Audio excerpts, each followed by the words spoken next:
أعوذ بالله من الشيطان الرجيم. بسم الله الرحمن الرحيم. الحمد لله رب العالمين والصلاة والسلام على نبينا محمد وعلى آلہ وصحبہ اجمعین اما بعد. آج ہم ہیں امام ابن القیم رحمہ اللہ کے ساتھ، جو شاگرد خاص ہیں ایک بڑے امام کے، اور بڑے امام کا نام ہے امام ابن تیمیہ رحمہ اللہ. گزشتہ روز ہم استاد کے ساتھ تھے، ان کی کتاب العقیدۃ الواسطیہ کے ساتھ، اور آج ہم شاگرد کے ساتھ ہیں اور ان کی کتاب ہے کتاب الفوائد. امام صاحب کی کتب بہت زیادہ ہیں، اور سبھی کتب تقریباً سبھی کتب بہت ہی شاندار ہیں. آپ کہہ سکتے ہیں ایک سے بڑھ کر ایک، لیکن اللہ تعالی نے مجھے اور آپ کو تفصیل کے ساتھ پڑھنے کا موقع دیا ہے کتاب الفوائد. اور اس کتاب میں امام صاحب نے طرح طرح کے فوائد جمع کر دیے ہیں. کسی فائدے کا تعلق عقیدہ سے، کسی کا تفسیر سے، کسی کا حدیث سے، اور کسی کا دیگر فنون سے.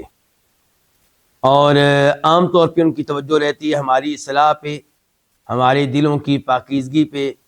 امام صاحب چاہتے ہیں کہ ہم آخرت کی تیاری میں لگ جائیں اور دنیا کو اتنی اہمیت دیں جتنی دینی چاہیے، اس سے بڑھ کر نہ دیں. اس قسم کے موضوعات پہ مشتمل فوائد ہوتے ہیں. لیکن گزشتہ 3-4 ہفتوں سے ہمارے جو فوائد ہیں اس کتاب میں، ان کا تعلق چل رہا ہے ایک عظیم شخصیت کے ساتھ، ایک عظیم صحابی کے ساتھ، اور وہ ہیں جناب عبداللہ بن مسعود رضی اللہ تعالی عنہ. ان کے اقوال زرین ہم پڑھ رہے ہیں. آج بھی وہی سلسلہ جاری و ساری رہے گا. اور کتاب کا وہ ایڈیشن جو میرے پاس ہے اور جس کے مؤلف جس کی تحقیق کی ہے شیخ محمد عزیر شمس رحمہ اللہ نے، اس کے اعتبار سے صفحہ بنتا ہے 218 اور یہ کتاب پڑھنے کا مزہ زیادہ تب آتا ہے جب کتاب آپ کے پاس ہو، آپ کے سامنے ہو، اور آپ کے ہاتھ میں قلم ہو جس سے آپ لکھ رہے ہوں. اور اس کتاب کا جو دوسرا ایڈیشن ہے جس کی تحقیق کی ہے ایک عالم دین ہے، ان کا نام ہے ڈاکٹر عبدالباسط المشہدانی، کوئی عربی ہیں. اور اس کے لحاظ سے کتاب کا پیج نمبر کون سا ہے، صفحہ نمبر کون سا ہے؟ 274 تو پڑھتے ہیں جناب عبداللہ بن مسعود رضی اللہ عنہ کے اقوال زرین، حکیمانہ اقوال. آج کا قول نمبر 1، اس میں فرماتے ہیں، کون فرماتے ہیں برا؟ عبداللہ بن مسعود رضی اللہ عنہ، لا یکن احدکم امعہ، تم میں سے کوئی امعہ نہ بنے. تم میں سے کوئی امعہ نہ بنے. امعہ کسے کہتے ہیں؟ امعہ وہ شخص ہے جو جس کی بات سنتا ہے اس کے ساتھ ہو جاتا ہے، اپنی کوئی رائے نہیں،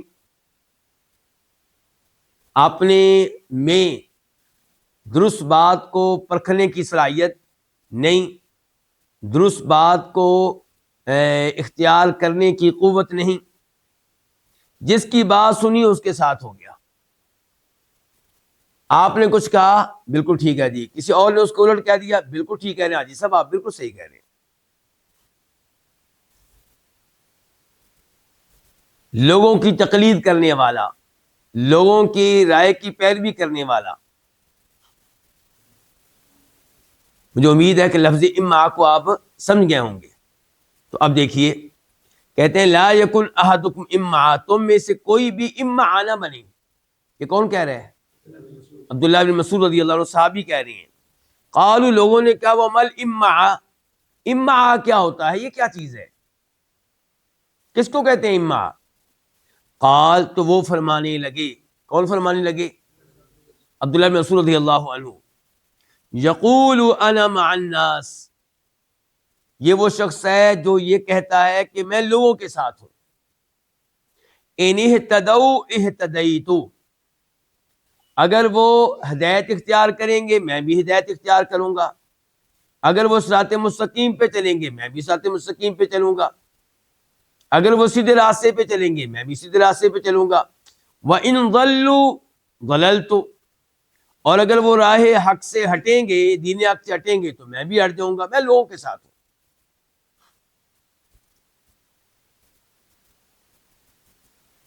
آج کل کی کئی شخصیات، کئی قائدین، کئی سیاسی پارٹیوں کی یہی سوچ ہوتی ہے کہ ہم نے لوگوں سے کیا لینے ہیں؟ ووٹ۔ تو کون سا نظریہ اپنانا ہے، بیانیہ کون سا بنانا ہے جو لوگوں کو کیا کرے؟ انگلش کا کیا لفظ بولتے ہیں؟ لوگوں کو کیا کرے؟ ہاں جی چلے، یعنی کہ جو لوگوں کے دلوں میں اتر جائے، جس میں لوگوں کے لیے کشش ہو، جو لوگوں کو اپنی طرف کھینچے۔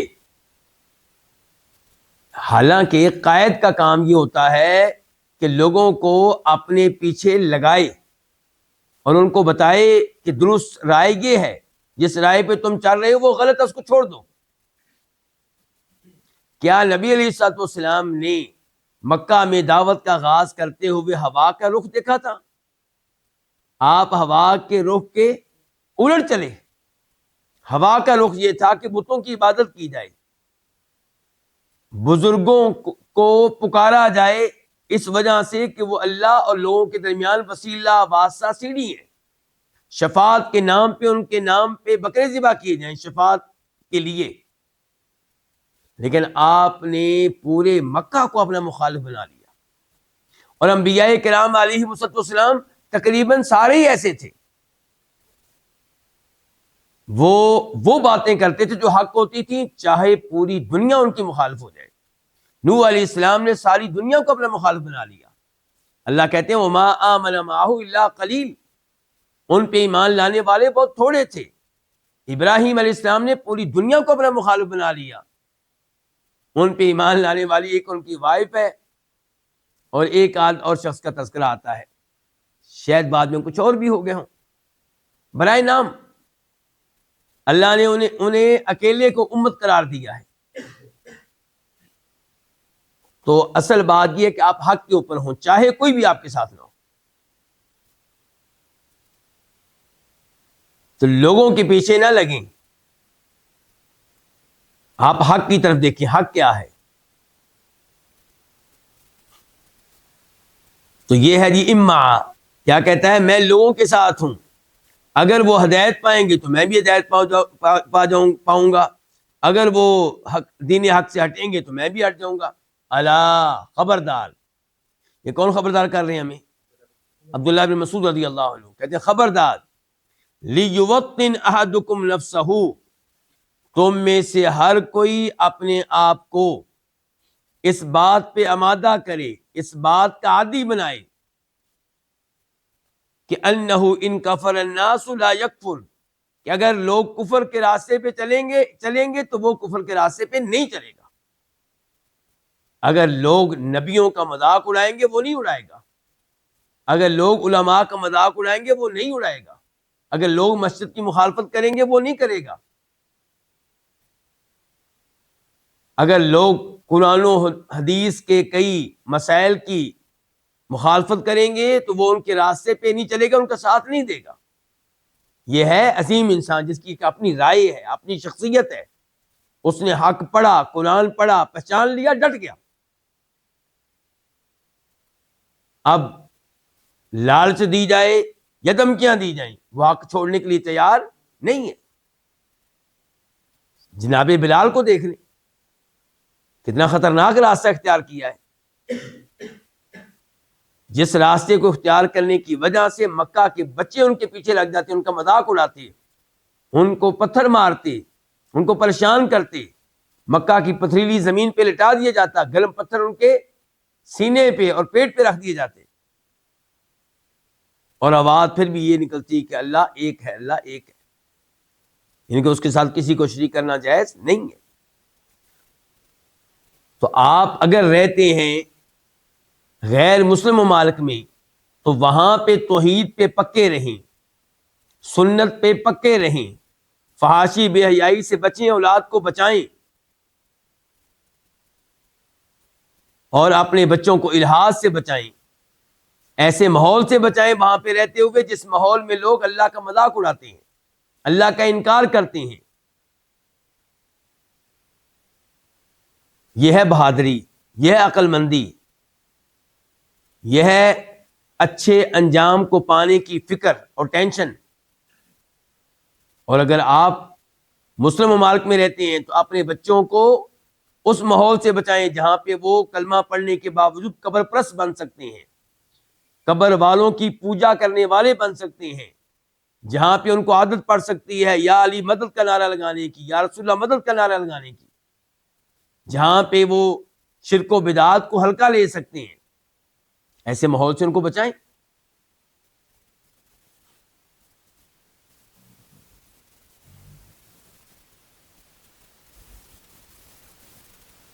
استقامت کس چیز کا نام ہے؟ حق پہ آپ ڈٹ جائیں۔ ان الذین قالوا ربنا اللہ ثم استقاموا، کہ وہ لوگ جو کہتے ہیں کہ ہمارا رب ایک اللہ ہے، وہی خالق، وہی مالک، وہی ہمارے امور کی تدبیر کرنے والا، پھر اس پہ ڈٹ جاتے ہیں، یہ وہ لوگ ہیں جن پہ فرشتے نازل ہوتے ہیں خوشخبریاں دینے کے لیے۔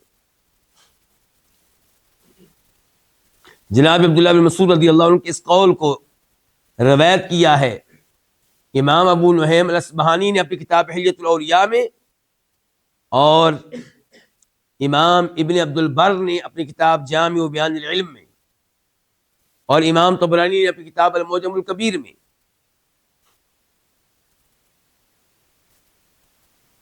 آج کے درس کا قول نمبر 2، لیکن یہ قول کس شخصیت کا ہے؟ عبداللہ بن مسعود رضی اللہ تعالی عنہ کا۔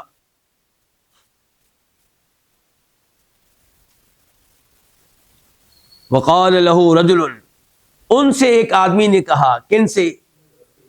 عبداللہ بن مسعود رضی اللہ عنہ سے، علمنی کلمات جوامع نوافع، مجھے چند ایسی باتیں سکھائیں، ایسی باتیں بتائیں جو جامع قسم کی ہوں اور مفید ہوں۔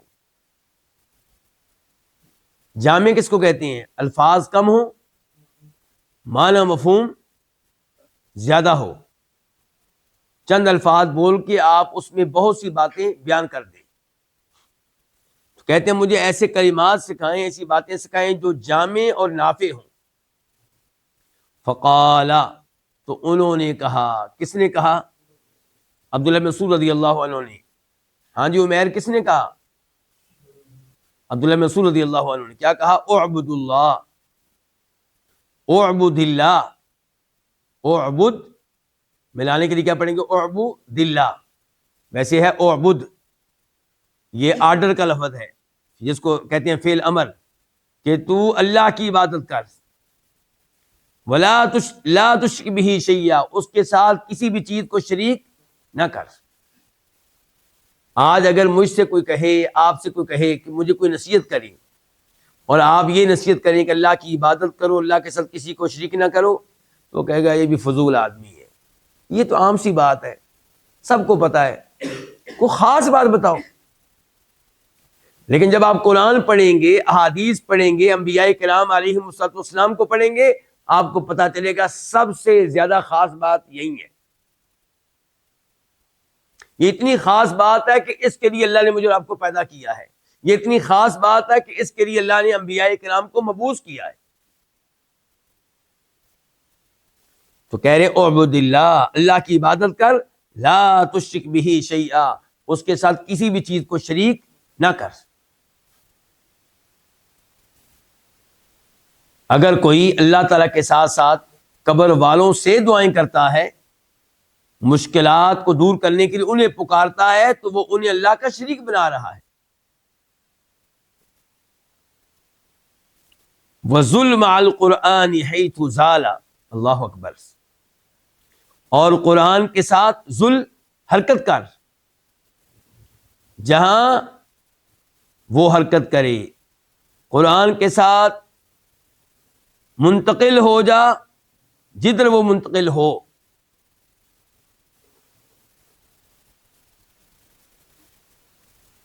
یہ ذل سے وہ لفظ ہے نا جو حدیث میں آتا ہے لا تزول قدم عبد یوم القیامت حتی یسأل عن اربع، قیامت کے دن بندے کے قدم اپنی جگہ سے حرکت نہیں کر سکیں گے، بندہ ہل نہیں سکے گا جب تک کہ اس سے 4 سوال نہ پوچھ لیے جائیں۔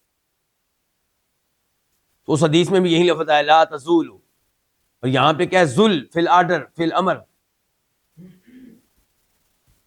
کہ قرآن کے ساتھ حرکت کر جہاں وہ حرکت کرے، قرآن کے ساتھ منتقل ہو جہاں وہ منتقل ہو، یعنی کہ جدھر قرآن جائے ادھر تو جا۔ وَمَنْ جَاءَكَ بِالْحَقِّ فَاقْبَلْ مِنْهُ وَإِنْ كَانَ بَعِيدًا بَغِيضًا، اور جو تیرے پاس حق بات لے کر آئے، فَاقْبَلْ مِنْهُ، اس سے آنے والی حق بات کو قبول کر، اگرچہ وہ لانے والا حق بات کو بعیداً، دور کا شخص ہو، بغیضاً، ناپسندیدہ ہو۔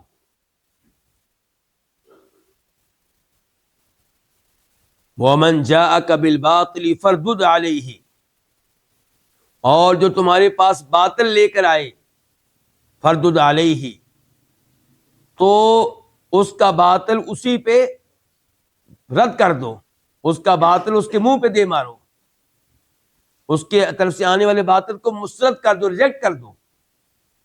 وَإِنْ كَانَ حَبِيبًا، اگرچہ وہ بہت پیارا ہو آپ کا، قریباً، آپ کا بہت قریبی ہو۔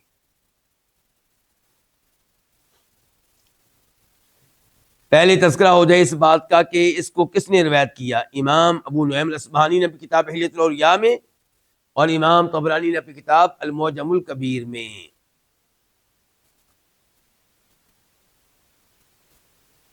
اب اس میں کتنی باتیں آئی ہیں ٹوٹل؟ 3۔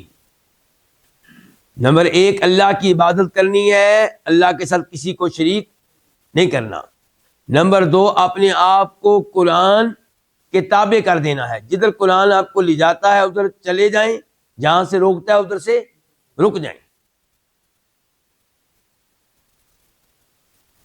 اور تیسری بات یہ ہے کہ حق بات جدھر سے بھی ملے اسے آپ قبول کریں، چاہے لانے والا دور کا شخص ہو، آپ کا اس سے کوئی تعلق نہ ہو، اور ناپسندیدہ ہو، آپ اس کو پسند نہ کرتے ہو، اور باطل جو بھی لے کر آئے اس کو آپ نے ریجیکٹ کر دینا ہے، چاہے لانے والا آپ کا پیارا ہو، آپ کا قریبی ہو۔ پہلی بات میں تو کوئی اشکال نہیں ہے، ایسے ہی ہے۔ دوسری بات میں بھی کوئی اشکال نہیں ہے۔ تیسری بات میں مسئلہ ہے۔ تیسری بات میں کیا مسئلہ ہے کہ سلفی علماء کرام کہتے ہیں کہ آپ یہ دیکھیں کہ آپ کس کے پاس پڑھ رہے ہیں، کس کے درس میں بیٹھتے ہیں۔ ہر ایک کے شخص میں نہ ہر ایک کے درس میں نہیں بیٹھا جائے گا، ہر ایک سے علم نہیں لیا جائے گا۔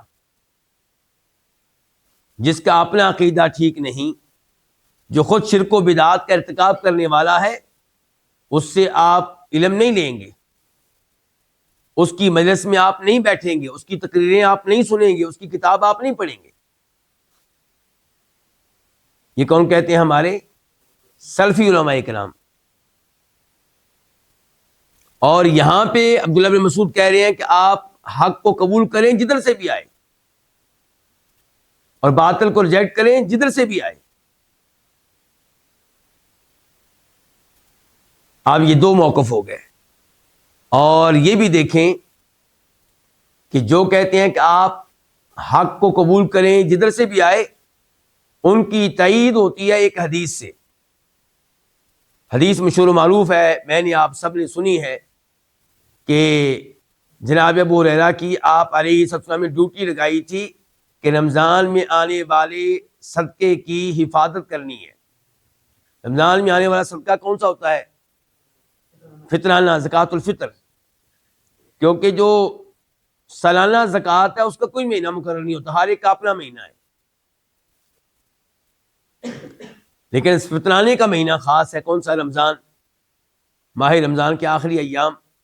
جہاں بھی ابو ہریرہ کی ڈیوٹی تھی، لیکن کوئی چوری کرنے آتا اور یہ اس کو پکڑ لیتے، وہ آگے سے منت سماجت کرتا، جی میں مجبور تھا، میرے بیگم، میرے بچے، حالات بہت خراب ہیں، مجھے معاف کر دیں، آئندہ میں حرکت نہیں کروں گا، جناب ابو ہریرہ اس کو چھوڑ دیتے۔ تیسری بار ابو ہریرہ نے کہا کہ اب میں اب تجھے نہیں چھوڑوں گا، تجھے اللہ کے رسول کے پاس لے کر جاؤں گا، تو بعد آنے کے لیے تیار نہیں ہے۔ تو اس نے کہا کہ آپ مجھے چھوڑ دیں، میں آپ کو بڑا ایک قیمتی فائدہ دے کر جا رہا ہوں، ایک وظیفہ دے کر جا رہا ہوں۔ فائدہ کیا ہے کہ اگر آپ رات کو سونے سے پہلے آیت الکرسی پڑھیں گے، آیت الکرسی کا مطلب ہے پہلے سے موجود ہے، بس خوشخبری اور یہ فائدہ وہ شیطان بتا رہا ہے۔ اگر آپ رات کو سونے سے پہلے آیت الکرسی پڑھیں گے تو پوری رات آپ کے قریب کوئی شیطان نہیں آ سکے گا۔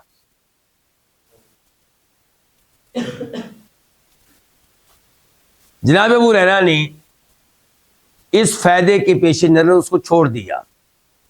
صبح ملاقات ہوئی نبی علیہ الصلوۃ والسلام سے، تو پورا معاملہ آپ کے سامنے رکھا۔ آپ نے کہا ابو ہریرہ صدقک وہو کذوب، اس نے تو اس سے سچ کہا ہے لیکن ہے بہت جھوٹا۔ وہ جانتے ہو وہ کون ہے؟ وہ شیطان تھا۔ وہ کون تھا؟ اس حدیث کے پیش نظر ہمارے کئی نوجوان یہ سمجھتے ہیں کہ حق بات لینی چاہیے جہاں سے بھی ملے۔ اچھا، مزے کی بات یہ ہے کہ یہ نوجوان جو کہتے ہیں حق بات لینی چاہیے جہاں سے بھی ملے، پھر کیا کرتے ہیں؟ اپنے علماء کو ابھی سنا نہیں ہوتا، قرآن کا ترجمہ ابھی پڑھا نہیں ہوتا، قرآن کی تفسیر کا بھی مطالعہ کیا نہیں ہوتا، عقیدہ کی کوئی کتاب پڑھی نہیں ہوتی، حدیث کی کوئی کتاب ابھی پڑھی نہیں ہوتی، آغاز کس سے کرتے ہیں؟ جاوید غامدی سے،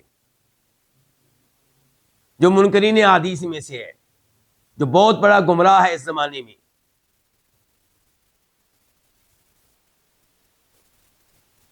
درست عقیدہ پڑھا نہیں، اور علم لینے کا آغاز، دین سیکھنے کا آغاز کس سے کر رہے ہیں؟ علی مرزا جیلمی سے، جس کی تقریر سننے کے بعد آپ کے دل میں جو صحابہ کرام کی محبت ہے وہ نکل جائے گی۔ دیگر کئی امور میں بھی آپ کو گمراہی کے راستے پہ لگا دے گا۔ درست عقیدہ سیکھا نہیں، اور آغاز کیسے کیا جا رہا ہے؟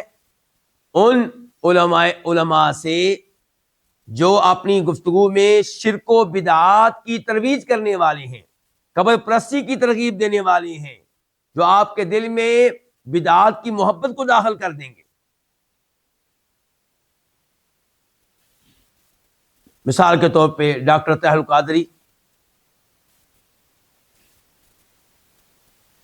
اس قسم کے کئی لوگ ہیں، تھوڑے نہیں ہیں، قبر پرستی کی دعوت دینے والے تھوڑے نہیں ہیں، بہت زیادہ ہیں۔ اکثریت انہی کی ہے اردو سپیکنگ ممالک میں۔ تو کتنے افسوس کا مقام ہے کہ ہمارے نوجوان یہ سمجھتے ہیں کہ ہمیں حق لینا ہے جہاں سے بھی ملے۔ ارے اللہ کے بندے، تجھے کیسے پتا چلے گا کہ شیطان نے مجھے کون سی بات صحیح بتائی ہے، کون سی بات غلط بتائی ہے؟ تو چیک کیسے کرے گا؟ علم تو تیرے پاس ہے نہیں، حق بات تو جانتا ہی نہیں۔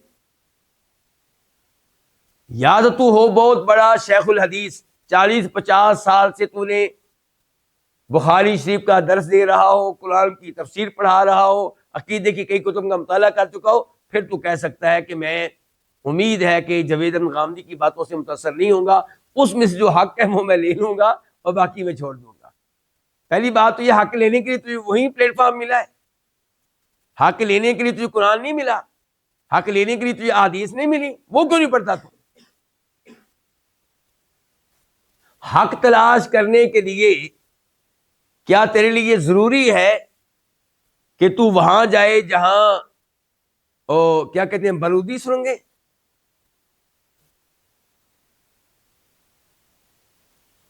وہ جو سرنگیں، وہ یعنی کہ آپ یوں سمجھیں کہ بم نیچے بچھا دیے گئے زمین میں، اور ان کے بیچ میں کوئی رکھ دیا گیا ہے کیا؟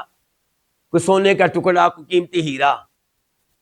تو آپ کہتے نہیں میں نے وہاں سے ہیرا لینا، بھائی ادھر دکان ہے ساتھ میں جس میں ہیرے پڑے ہوئے ہیں، ادھر ایک اور شاپ ہے جس میں سونے کی کئی زیورات پڑے ہوئے ہیں، جو آپ کو چاہیے ادھر چلے جائیں نا۔ آپ یہ کیوں کہتے ہیں کہ میں نے وہ والا ہیرا لینا ہے، وہ والا گولڈ کا وہ ٹکڑا لینا ہے، وہ جو وہ بموں جہاں ادھر بھی بم ادھر بھی بم ان کے بیچ میں جو پڑا ہوا ہے، ادھر جاؤ گے بم پھٹ جائے گا، مر جاؤ گے. تو اس لیے یہ رائے درست نہیں ہے. جہاں تک تعلق ہے حدیث کا، تو جناب ابو ہریرہ کو کیسے پتا چلا تھا کہ شیطان کی بات ٹھیک ہے؟ اللہ کے نبی نے بتایا تھا علیہ الصلوۃ والسلام.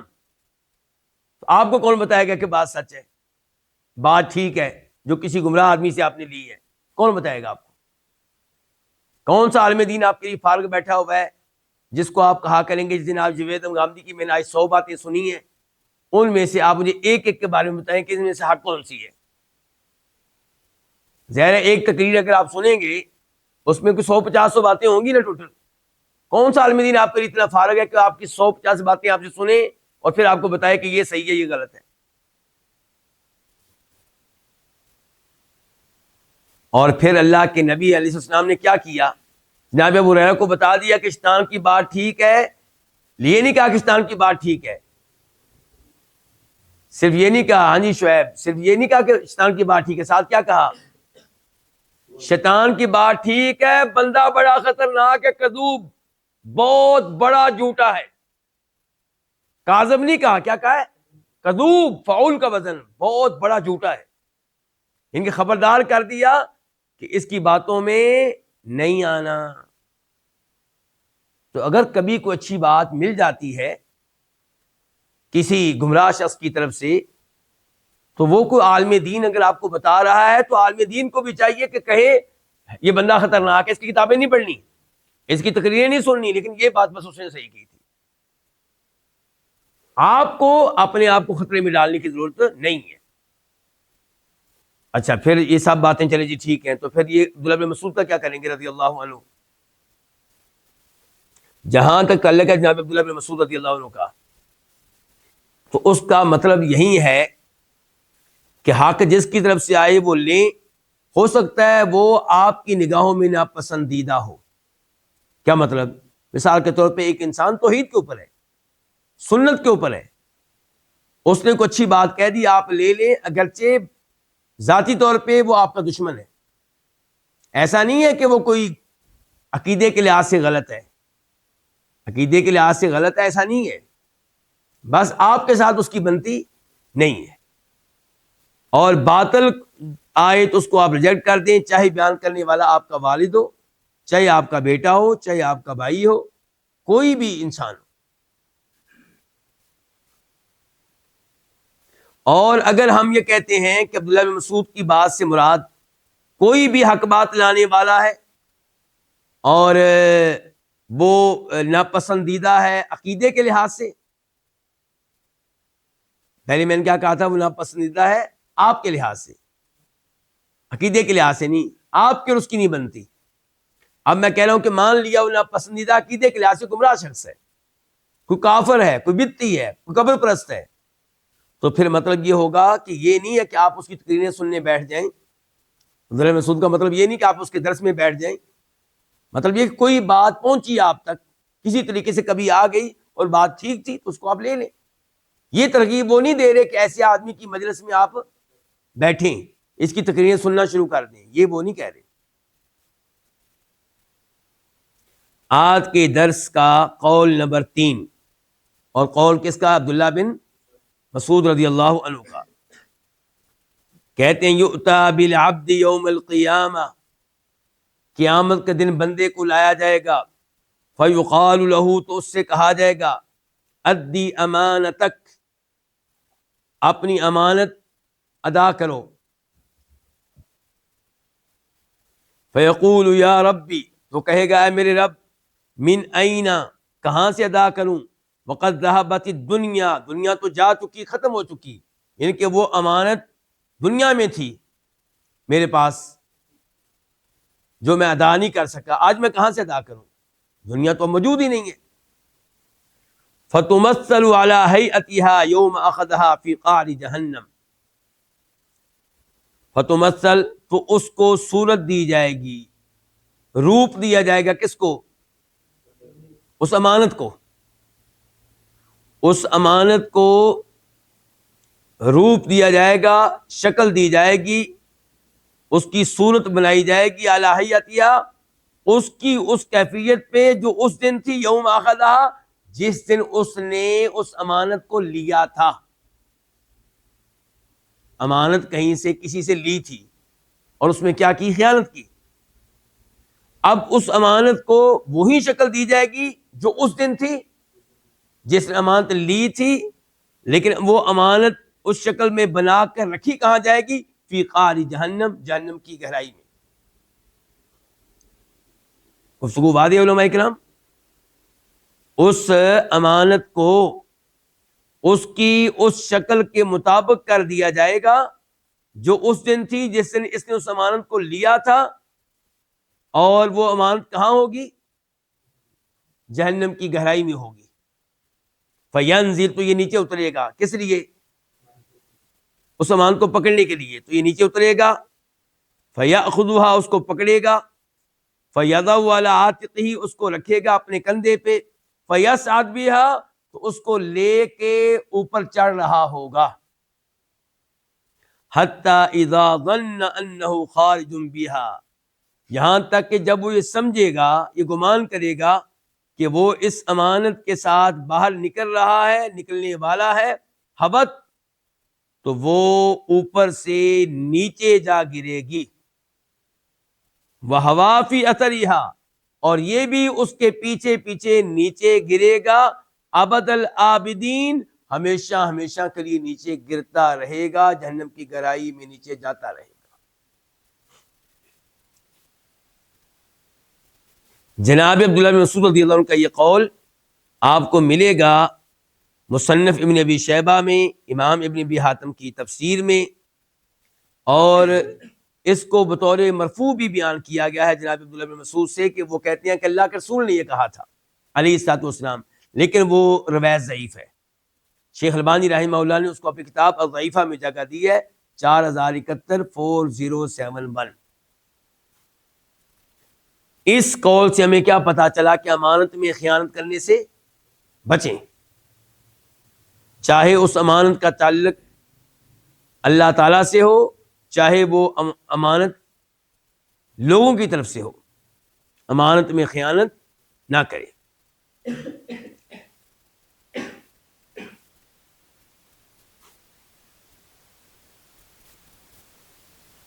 قول نمبر 4 کس کا؟ عبداللہ بن مسعود رضی اللہ تعالی عنہ کا، کہتے ہیں اطلب قلبک فی ثلاثۃ مواطن، اپنے دل کو تلاش کریں، اپنے دل کو ڈھونڈیں 3 مقامات پہ، 3 اوقات میں، 3 مواقع پہ۔ 3 ایسے مواقع ہیں کہ جہاں پہ آپ نے اپنے دل کو ڈھونڈنا ہے۔ عند سماع القرآن، پہلے نمبر پہ قرآن کی تلاوت سننے کے موقع پہ اپنے دل کو ڈھونڈیں، آپ کا دل کہاں ہے، کیا کر رہا ہے، کیا تلاوت میں دلچسپی لے رہا ہے کہ نہیں لے رہا، تلاوت میں آپ کا دل لگ رہا ہے یا آپ کو غصہ آ رہا ہے، کب یہ تلاوت ختم ہوگی اور جان چھوٹے گی۔ چیک کریں اپنے دل کو۔ اگر آپ کو تلاوت سننے میں لذت محسوس ہو رہی ہے، دل کر رہا اور سنوں اور سنوں، دل مانگے اور، کیا کہتے ہیں، دل مانگے اور، تو پھر تو آپ کا دل زندہ ہے، کام کر رہا ہے، آپ مبارکباد کے مستحق ہیں، یہ دل آپ کی نجات کا سبب اور ذریعہ بنے گا۔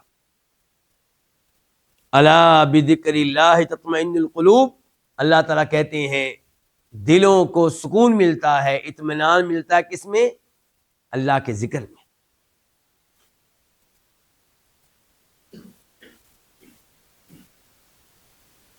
نبی علیہ السلام کی سنت ہے کیا؟ تلاوت کرنے کے ساتھ ساتھ تلاوت سننا بھی آپ کی سنت ہے۔ یاد ہے وہ حدیث؟ امام بخاری روایت کرتے ہیں، نبی علیہ السلام نے کہا تھا عبداللہ بن مسعود رضی اللہ عنہ سے کہ عبداللہ تم تلاوت کرو۔ اللہ کے رسول میں تلاوت کروں آپ کے سامنے؟ جبکہ ہم نے قرآن آپ سے لیا، آپ سے سیکھا۔ فرمایا ہاں انی احب، انی اشتہی ان اسمعہ من غیری، میرا دل چاہتا ہے کہ میں کسی اور سے اللہ کے کلام کی تلاوت سنوں۔ دل چاہتا ہے، آپ کہہ رہے ہیں میرا دل چاہتا ہے، مجھے اچھا لگ رہا ہے میرے دل کو کہ کوئی اور تلاوت کرے اور میں سنوں۔ چنانچہ انہوں نے سورہ نساء کی تلاوت شروع کر دی، تقریباً آدھا سپارہ تلاوت کی ہے، تو پھر آپ نے کہا کہ بس کر دو، اور جب نگاہیں اٹھا کر عبداللہ بن مسعود رضی اللہ عنہ نے آپ کی طرف دیکھا تو آپ کی آنکھوں سے آنسو بہہ رہے تھے، قرآن سے متاثر ہو کر، قرآن کی تلاوت کی وجہ سے۔ یہ ہے زندہ دل۔ دوسرے نمبر پہ دل کو کب ڈھونڈنا ہے، کب تلاش کرنا ہے؟ دوسرا موقع وفی مجالس ذکری، ذکر کی مجالس میں اپنے دل کو آپ تلاش کریں۔ کہیں پہ درس قرآن ہو رہا ہے، وہاں پہ آپ کا دل کیا کر رہا ہے؟ کیا وہ درس قرآن کے ساتھ ہے، یا وہاں بیٹھ کے بھی آپ کی توجہ دائیں بائیں کسی اور جگہ ہے؟ آپ بار بار گھڑی کو دیکھ رہے ہیں، کب جان چھوٹے گی، کب درس ختم ہوگا، کب میں یہاں سے نکلوں گا؟ درس حدیث میں آپ کا دل لگتا ہے کہ نہیں لگتا؟ فجر کی نماز کے بعد سب لوگ اپنی جگہ پہ انفرادی طور پہ بیٹھ کے اللہ کا ذکر کر رہے ہوتے ہیں، وہاں پہ بیٹھنے کو دل چاہتا ہے کہ بھاگنے کو دل چاہتا ہے؟ کیا خواہش رہتی ہے آپ کی؟ فرماتے ہیں نبی علیہ الصلوۃ والسلام، بخاری شریف کی حدیث ہے، مثل الذی یذکر اللہ والذی لا یذکرہ مثل الحی والمیت، جو اللہ کا ذکر کرتا رہتا ہے، اللہ کو یاد رکھتا ہے، کبھی سبحان اللہ کہہ رہا ہے، کبھی الحمدللہ کہہ رہا ہے، کبھی اللہ اکبر کہہ رہا ہے، کبھی لا الہ کہہ رہا ہے، کبھی اللہ کی نعمتوں کا تذکرہ کر رہا ہے، اللہ کو یاد کرتا رہتا ہے، یہ وہ ہے جو زندہ آدمی ہے۔ اور جو اللہ کا ذکر نہیں کرتا، فرمایا یہ مردہ ہے۔ اللہ کا ذکر نہ کرنے والا کون ہے؟ مردہ ہے۔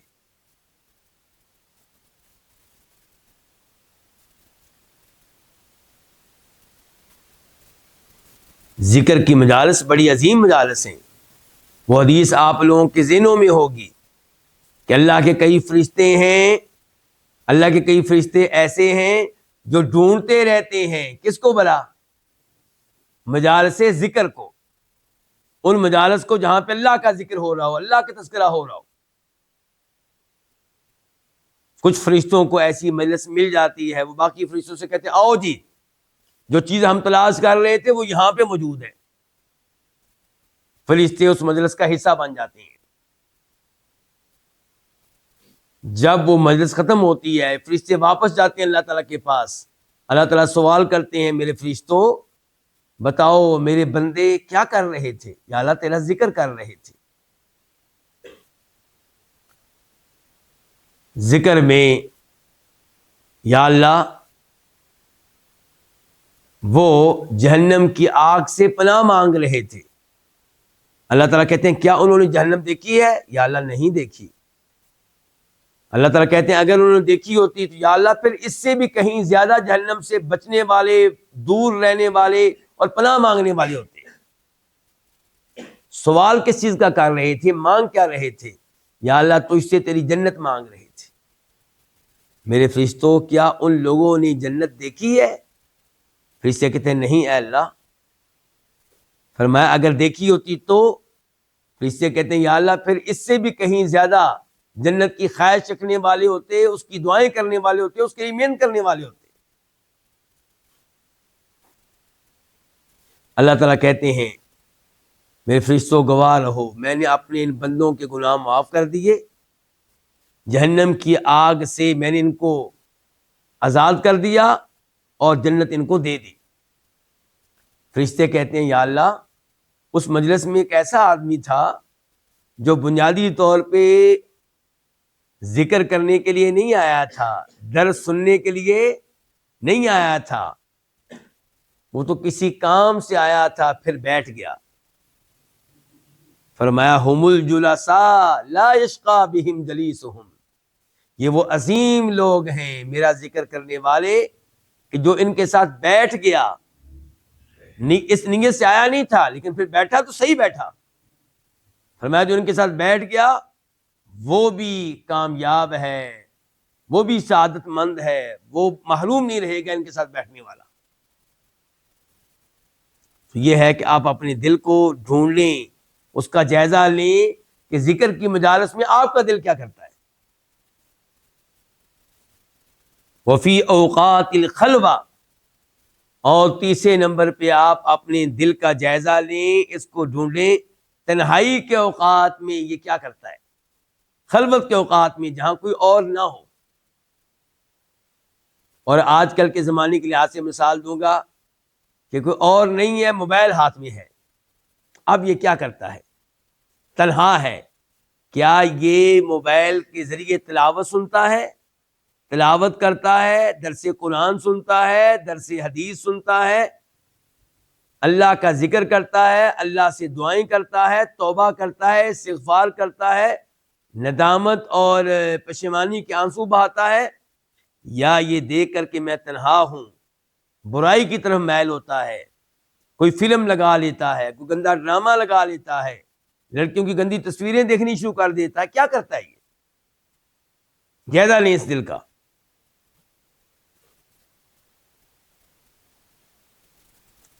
اگر تو یہ تنہائی میں اللہ کو یاد کرتا ہے تو اس دل کے لیے خوشخبری ہے.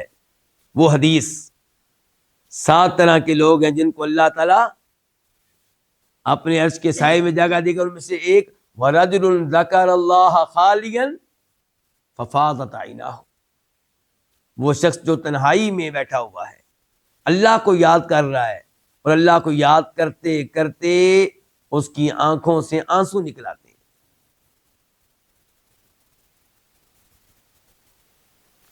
ابن القیم کہتے ہیں فَإِن لَمْ تَجِدْهُ فِي هَذِهِ الْمَوَاطِنِ، اگر آپ کو آپ کا دل ان مقامات پہ نہ ملے، محسوس کریں کہ آپ کا دل آپ کا ساتھ نہیں دے رہا ان مقامات پہ، جسم موجود ہے دل ساتھ نہیں ہے، فَصَلِ اللَّهَ أَن يَمُنَّ عَلَيْكَ بِقَلْبٍ، تو پھر اللہ سے دعا کریں، اللہ سے درخواست کریں کہ اللہ آپ پہ احسان کرے، آپ کو کوئی دل دے کر اللہ آپ کو کوئی دل دے دے. فَإِنَّهُ لَا قَلْبَ لَكَ، کیونکہ آپ دل سے خالی ہیں، دل تو آپ کا ہے ہی نہیں. پھر یہ کون سا دل نہیں ہے؟ زندہ دل نہیں ہے، مردہ دل تو ہے آپ کے پاس. پھر اللہ سے زندہ دل مانگیں، مردہ دل ہے آپ کے پاس، زندہ دل نہیں ہے آپ کے پاس. اور یہاں پہ مناسب ہوگا یہ آیت پڑھنا، سورہ قاف آیت نمبر 37 ان فی ذلک لذکری لمن کان لہ قلب. سورہ قاف میں اللہ نے بہت سے مسائل بیان کیے، آخر میں کہا کہ بے شک اس میں البتہ نصیحت ہے. ان تمام امور میں جو ہم نے بیان کیے ہیں کیا ہے؟ نصیحت ہے. کس کے لیے؟ لمن کان لہ قلب، اس کے لیے جس کا دل ہو. کیا کوئی ایسا انسان ہے جس کا دل نہیں ہوتا؟ کیوں جی؟ دل سے خالی ہوتا ہے کوئی؟ پھر کون سا دل مراد ہے؟ زندہ دل. یعنی کہ ان باتوں میں نصیحت ہے، لیکن نصیحت ملے گی کس کو؟ جس کے پاس وہ دل ہو جو زندہ ہو، کام کرنے والا ہو، غافل دل نہ ہو.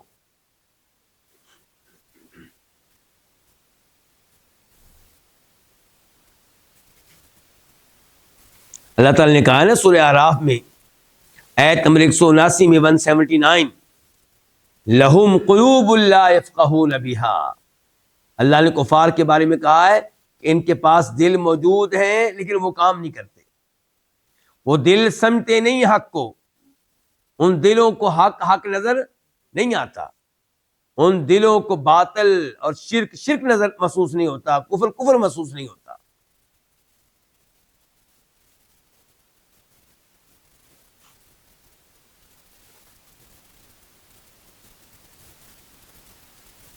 اس قول کو روایت کیا ہے،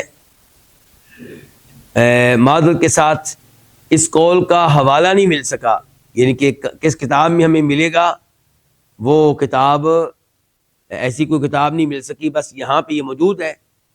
کہاں سے لیا گیا ہے فی الحال اس کے بارے میں کچھ علم نہیں ہو سکا۔ آخر میں ایک فائدہ ہے، ایک قول ہے، لیکن یہ عبداللہ بن مسعود رضی اللہ عنہ کی طرف سے نہیں ہے، لیکن امام صاحب چونکہ اسے یہاں پہ لے کر آئے ہیں تو ہم تذکرہ تو کریں گے، لیکن یہ عبداللہ بن مسعود رضی اللہ عنہ کا قول نہیں ہے۔ یہ کس کا ہے؟ جنید کا۔ جنید کون ہے؟ جنید کا تذکرہ آپ کو ملے گا کن کے ہاں؟ صوفیوں کے ہاں۔ کیا کہتے ہیں جنید؟ کون سے جنید؟ بغدادی۔ اردو اسپیکنگ لوگ کہا کرتے ہیں جنید بغدادی۔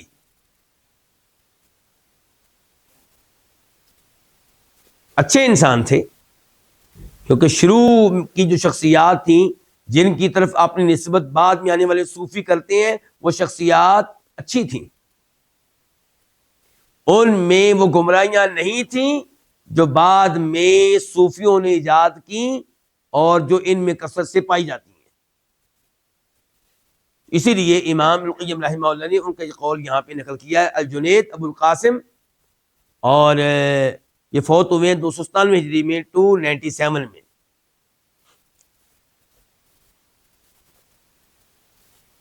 کہتے ہیں دخلت علی شاب، جنید کیا کہہ رہے ہیں ادان؟ کہتے ہیں میں ایک نوجوان کے پاس گیا، ایک نوجوان پہ داخل ہوا، اس کے پاس گیا، فسألنی عن التوبہ، اس نے مجھ سے سوال کیا توبہ کے بارے میں۔ کیا مطلب؟ توبہ کی حقیقت کیا ہے، توبہ کس کو کہتے ہیں؟ فأجبتہ، تو میں نے اس کو جواب دیا۔ فسألنی عن حقیقتیات، اس نے مجھ سے سوال کیا توبہ کی حقیقت کے بارے میں، کیونکہ پہلے اس نے مجھ سے سوال کیا توبہ کے بارے میں نے توبہ کے بارے میں اسے معلومات دی، پھر اس نے مجھ سے سوال کیا توبہ کی حقیقت کے بارے میں، توبہ کہتے کس کو ہیں، توبہ کی تعریف کیا ہے، توبہ کا تعارف کیا ہے؟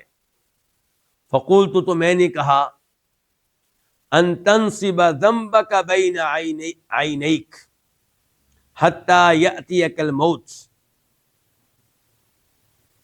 توبہ یہ ہے کہ آپ اپنے گناہ اپنی دو آنکھوں کے بیچ میں رکھیں یہاں تک کہ آپ کے پاس موت آ جائے۔ کیا مطلب؟ کیا مطلب ہے اس کا؟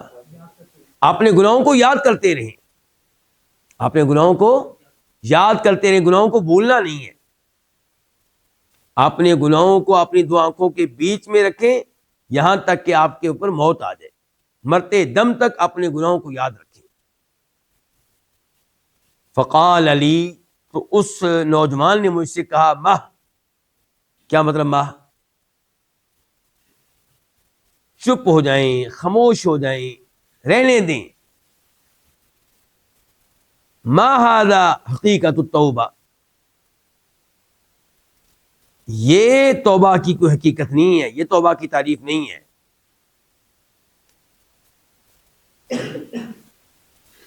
فقلت له، تو میں نے اس سے کہا، فما حقیقت التوبۃ عندک یا فتى، تو پھر توبہ کی حقیقت کیا ہے، توبہ کی تعریف کیا ہے تمہارے یہاں اے نوجوان؟ تو بتا پھر توبہ کس کو کہتے ہیں؟ میں نے تو بتایا تھا کہ توبہ یہ ہے کہ آپ ہمیشہ اپنے گناہوں کو یاد رکھیں موت آنے تک۔ قالت، اس نوجوان نے کہا، ان تنسى ذنبک، توبہ یہ ہے کہ آپ اپنے گناہ کو بھول جائیں، توبہ یہ ہے کہ آپ اپنے گناہ کو بھول جائیں۔ وَتَرَكَنِي وَمَضَىٰ، یہ کہہ کے نوجوان نے مجھے چھوڑ دیا اور چلا گیا، اتنی بات کہہ کے نکل گیا، مجھے حیرت و استعجاب میں ڈوبا چھوڑ دیا۔ فقال رجل، تو ایک آدمی نے کہا، فکیف هو عندک یا ابا القاسم، تو یہ بات آپ کے ہاں پھر کیسی ہے اے ابو القاسم؟ ابو القاسم کون؟ جنید، یعنی کہ یہ بات سنائی جنید نے، تو پھر ایک آدمی نے کہا، تو پھر یہ نوجوان کی بات آپ کو کیسی لگی، آپ کا کیا تبصرہ ہے اس کے اوپر؟ فقلت تو میں نے کہا القول ما قال الفتى، درست بات وہی ہے، حق بات وہی ہے جو اس نوجوان نے کہی ہے۔ قال کیف، اس سوال کرنے والے آدمی نے کہا کیسے اس کی بات درست ہے؟ قلت تو میں نے کہا اذا كنت معه في حال ثم نقلني من حال الجفاء الى حال الوفاء، جب میں اللہ تعالیٰ کے ساتھ ہوں کسی حالت میں، کسی کیفیت میں، پھر اللہ نے مجھے منتقل کر دیا جفا والی حالت سے وفا والی حالت کی طرف۔ کیا مطلب؟ پہلے اللہ کا مجھ سے کیا تھا؟ اعراض تھا، پھر اللہ تعالیٰ نے اعراض کی بجائے میرے ساتھ وفا کی، یعنی کہ مجھے توفیق دی۔ اعراض، اللہ نے مجھ سے اعراض کیا ہوا تھا، منہ موڑا ہوا تھا، اللہ میرے ساتھ نہیں تھا، پھر اللہ تعالیٰ نے میرے ساتھ وفا کی، یعنی کہ مجھے توفیق دی توبہ کرنے کی، معافی مانگنے کی۔ فذکری للجفاء فی حال الوفاء جفاء، تو میرا جفا کو یاد کرنا، یعنی کہ اللہ جب مجھ سے اعراض کیے ہوئے تھا اس حالت کو یاد کرنا، فی حال الوفاء، وفا والی حالت میں جب اللہ مجھے توفیق دے رہا ہے، اللہ میرے ساتھ ہے، اللہ میری مدد کر رہا ہے، تو یہ پھر جفا ہے، یعنی کہ یہ میری طرف سے پھر اعراض ہوا، یہ میری طرف سے جفا ہوئی۔ اللہ اب میرے ساتھ کون سی حالت میں ہے؟ وفا کی حالت میں، اور میں یاد کر رہا ہوں کس حالت کو؟ جفا کی حالت کو، تو یہ میری طرف سے اللہ کے ساتھ جفا ہے۔ یہ گفتگو آپ کو ملے گی حلیۃ الاولیاء میں، امام ابو نعیم اصبہانی کی کتاب میں۔ اب اس کے اوپر میرا اور آپ کا تبصرہ کیا ہے جی؟ توبہ کی تعریف کی جنید نے، پھر نوجوان نے ان کی تعریف کو غلط قرار دیا، انہوں نے اس سے پوچھا پھر آپ کے ہاں کیا تعریف ہے؟ تو اس نے بالکل الٹ تعریف کی ان کی۔ انہوں نے تعریف کیا کی تھی توبہ کی؟ کہ آپ گناہ کو ہمیشہ یاد رکھیں، اپنے سامنے رکھیں، اور اس نے کہا جی توبہ یہ ہے کہ آپ اپنے گناہ کو بھول جائیں۔ اب ان سے پوچھا گیا پھر کون سی بات صحیح لگی آپ کو، اپنی بات کہ نوجوان کی؟ کہنے کی نوجوان کی بات۔ کیوں جی؟ کس لیے؟ کیونکہ جب میں اللہ تعالیٰ کے ساتھ ایک حالت میں تھا تو اللہ نے مجھے جفا والی حالت سے کس حالت میں کر دیا؟ وفا والی حالت میں۔ تو میرا اب جفا کو یاد کرنا یہ کیا ہے؟ یہ جفا ہے۔ تو آپ کو یہ بات کیسی لگی پھر؟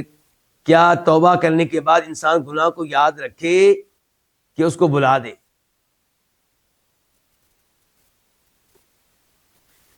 اگر گناہ یاد کرنے سے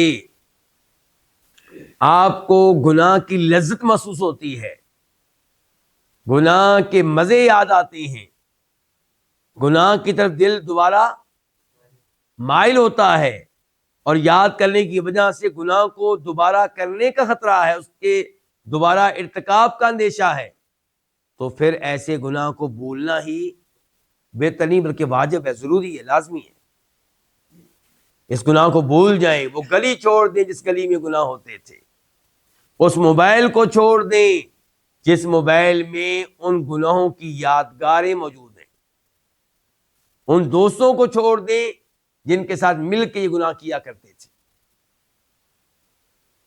دھو ڈالیں ان گناہوں کو۔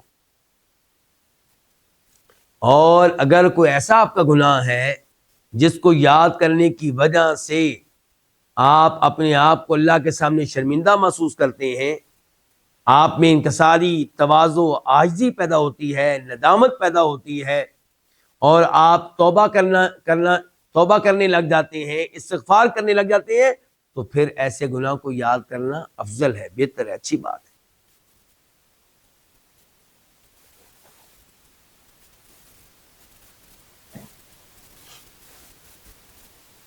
یہیں پہ آج کے درس کا اختتام کرتے ہیں۔